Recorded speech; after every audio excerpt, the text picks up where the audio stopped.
my name is Michael McKenzie, and this is a demonstration of a latent diffusion text-to-image model that generates images in real time. As you can see here, the implementation is inside of a text game, which generates images based on the content currently on the screen. As you play through the game, images are generated in real time, and different playthroughs will generate different images. The model itself is Stability AI's Stable Diffusion 2.1 model, trained on a subset of the Leon 5B database, which is a database of 5 billion images.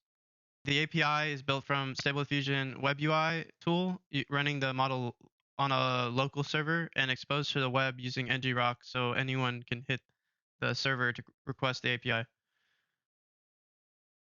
In this context, the game that I showed uses this API using an image generator class to generate images in real time. And this is all free. The model, the tool, ngrok, all of these tools are free to use. The model itself can be downloaded from Hugging Face from the Stability AI account, either the version 2.1 checkpoint or the 2.1 safe tensors. And the tool, the Stable Diffusion Web UI tool, can be found on GitHub and cloned from the repo. So this is actually what runs the model. If you place the model inside of the Stable Diffusion model folder, it will know to look for it. And when you run the tool, it will use the model that's currently in that folder. The tool itself, by default, is a web UI tool, which is very handy for kind of playing around with the tuning and figuring out which parameters generate the images you're looking for. But in my case, I actually wanted to use a different feature of the tool, which is actually the API, which allows you to run the tool in no web UI mode.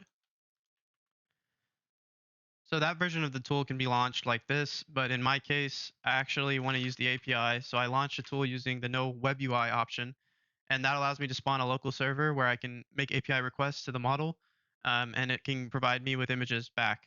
Um, Now, this being local isn't very useful when you want to work with a tool on the internet. So I also use this in conjunction with ngrok to create a tunnel to the internet, so that local server can now be hit from the web and requests can be funneled down to uh, my local server and they can be served with images. So we generate a URL from ngrok, and therefore this URL is then passed to the game. So every time you run ngrok, a new URL is spawned. So this is the URL for this session, and so I can launch the game using this URL, and we will get a new game instance with images generated in real time. Now, the images themselves are questionable at times. This is because the way the code was implemented, um, the prompt on the screen is directly placed to the model with some tuning done, but realistically, each of these slides should have separate sort of metadata that we pass to the model in order to generate kind of what we want, versus rather just naively passing the text straight up.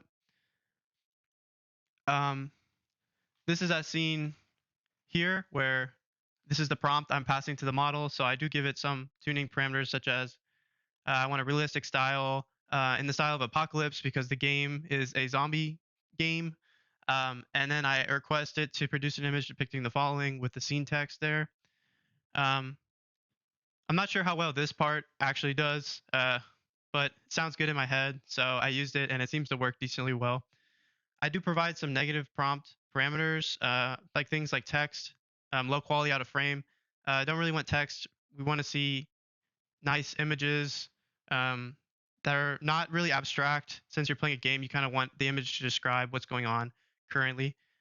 And then as far as the model itself, we do give even more parameters over to the model, such as default height and width.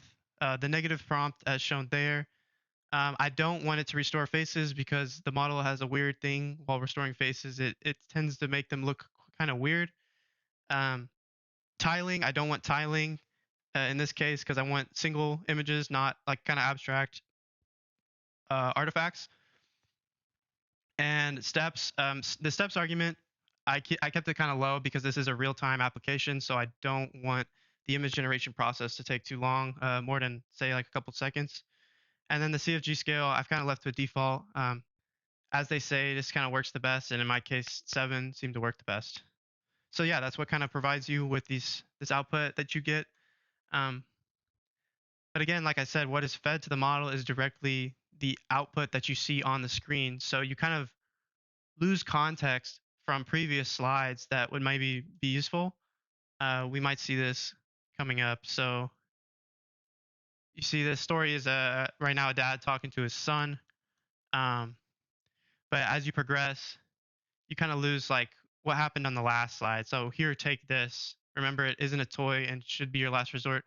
The model has no idea what this is, so it doesn't know to produce a gun. So in this case, on this slide, what I'd probably want to do, wherever that text is, take this text and pair it with, say, a separate tuple that says, hey, generate uh, man giving gun to son, or something of that nature. That'd probably generate a more accurate image, and then pair each of these scenes with a separate tuple to generate better images. Yeah, as far as the generation itself, it is working. It is complete, and it was really a fun experience um, working with the Stable Diffusion model and trying to tune the model to get the best parameters I could. That finishes this demo. Thank you.